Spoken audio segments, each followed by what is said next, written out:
Shaukat Basra, if you could comment.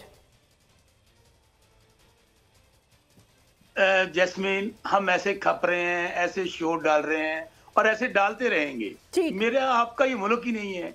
मैं बेशक मैं भी छोटा मोटा सियासी कारकुन हूँ, रजा भाई भी सियासी कारकुन है, रेहान हाशमी भी सियासी कारकुन है, आप भी इस मुआशरे का हिस्सा हैं। ये मेरा आपका मुल्क नहीं है। बदकिस्मती से ये अशराफिया का मुल्क है और इस बात को तस्लीम कर लें, ये कभी भी वो मुल्क नहीं चलते। वो चर्चिल था ना, चर्चिल ने कहा उस जब फौजों ने हमला कर दिया तो उसके लोग चले गए चर्चिल के पास, उन्होंने कहा फौज नजदीक पहुंचती जा रही है। चर्चिल ने कहा मुझे ये बताओ क्या हमारी अदालतें इंसाफ कर रही हैं?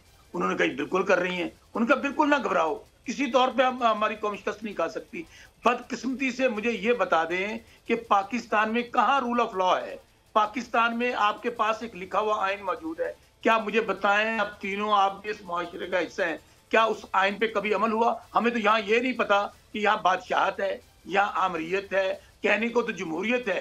कहाँ जमहूरियत है? जमहूरी रवैये इस तरह होते हैं कि आपके पास एक पूरा मौजूद है कि आपकी एस्टेब्लिशमेंट का क्या रोल होगा, पार्लियामेंट का क्या रोल होगा, आपकी अदलिया का क्या रोल होगा, आपकी आप आजकल मैं समझता हूँ बहुत बड़ा पिलर है आपका मीडिया। क्या कहाँ को रोल है किसी का? यहाँ पे चंद अफराद हैं, मैं बल्कि चंद खानदान कह लूं, ये मुल्क उनके लिए है, ये मेरे और आपके लिए मुल्क नहीं है। ये मेरे और आपके बच्चों के लिए मुल्क नहीं है। ऐसी डिसअपॉइंटिंग बातें ना करें, आप कैसी बात करें? मेरा तो ये मुल्क है और मैं तो आखिरी दम तक लड़ती रहूं। आप बेशक कहते हैं आपका नहीं, मेरा है, मेरा तो है ना, आप मुझे ना शामिल करें इसमें। हमें करें आप बात, लेकिन आप मुझे ना कहें कि आपका मुल्क है, मेरा है।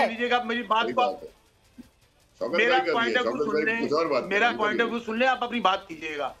ना वो हुकूमतें चल सकती हैं, ना इदारे चल सकते हैं जिनके पीछे अकवाम ना हो, जिनके पीछे अवाम ना हो। आप मुझे बता दें कि ये जो मौजूदा हुकूमत है, हम इसी की बात, इसी ने लेजिस्लेशन करनी है, इसी ने मामला को आगे लेके जाना है, इसने दहशतगर्दी के खिलाफ जंग लड़नी है। इस हुकूमत के पास अवामी मैंडेट ही हासिल नहीं है। इनके ये तो सारे के सारे फार्म 47 की पैदावार है और आधी से ज्यादा असेंबली जो है वो उन्होंने झूठे हलफ उठाए हुए हैं, जाली नोटिफिकेशन है उनकी। अगर आपका वजीर आजम आ रहा हुआ है, मियां नवाज शरीफ आ रहा हुआ है, मरियम बीबी जो 12 करोड़ के सूबे की वजीर आला है वो आ रही हुई है, तो मुझे बताएं कौन सा कानून, कौन सा इंसाफ, कौन सा निजाम? इसलिए सबसे पहले हमें, आप बार बार हम कह रहे हैं कि सियासी इस्तेकाम, सियासी इस्तेकाम। और भाई सियासी इस्तेकाम किस तरह आएगा जब आप लोग सियासतदान जो अवाम के नुमाइंदे होते हैं? मैं 10 लाख का नुमाइंदा हूँ, शौकत बसरा मेरा नाम है, मैं अल्लाह को गवाह बनाकर कहता हूँ रमजान मुबारक का बाबरकत महीना है, मेरी आवाम ने मुझे मुंतखब किया, मुझे 1 लाख वोट दिया है। Last comment Rehan Hashmi, general Ziaul हक का बेटा है, उसका नोटिफिकेशन हो गया। हम क्या बातें करते हैं सर? ये डिबेट ही कुछ और है ना, हम किसी और, चलिए ठीक है, आप बात सही कर रहे हैं।